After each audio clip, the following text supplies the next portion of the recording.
సముద్రంలో నిర్మానుష్యంగా ఉన్న ఒక దీవికి కొన్నాళ్ల క్రితం ఒక రాబందుల గుంపు వచ్చింది. అక్కడ చేపల వంటి ఆహారం పుష్కలంగా దొరుకుతుంది. అంతేకాక క్రూరమైన అడవి జంతువులు కూడా లేవు.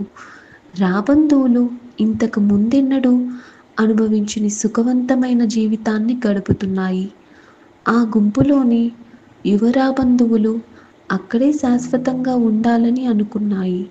ఒక వృద్ధ రాబందువు యువత ఆలోచనలు విని వ్యాకులత చెంది యువ రాబందువులకు సలహా ఇచ్చింది.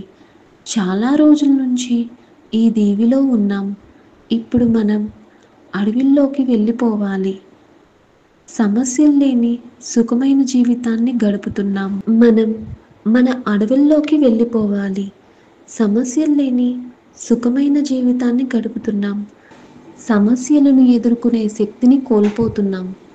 రాబందువులు వెక్కిరిస్తూ ఆ దీవి విడిచిపోవడానికి ఒప్పుకోలేదు. వృద్ధ రాబందు, మీరు సుఖమైన స్థితికి అలవాటు పడిపోయారు. కష్టం వస్తే తప్పించుకోలేరు. మూర్ఖత్వం మాని వచ్చేయండి.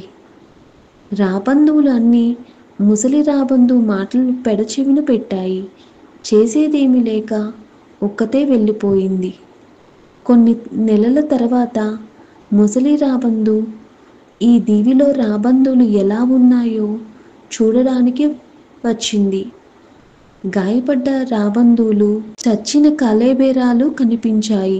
అసలేం జరిగింది?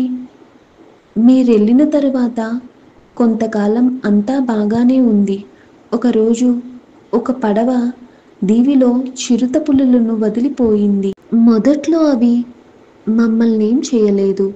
మేం ఎగరలేమని, మొద్దుబారిన గోళ్లతో అశక్తులమని తెలిసి దాడి చేసి మమ్మల్ని చీల్చి చెండాడేశాయి. కొన్నిటిని చంపి తినేశాయి. వాపోయింది. సుఖమైన జీవితానికి అలవాటు పడితే బయటకు రాలేం. సవాళ్లను, సమస్యలను, కఠిన పరిస్థితులను ఎదుర్కోలేం.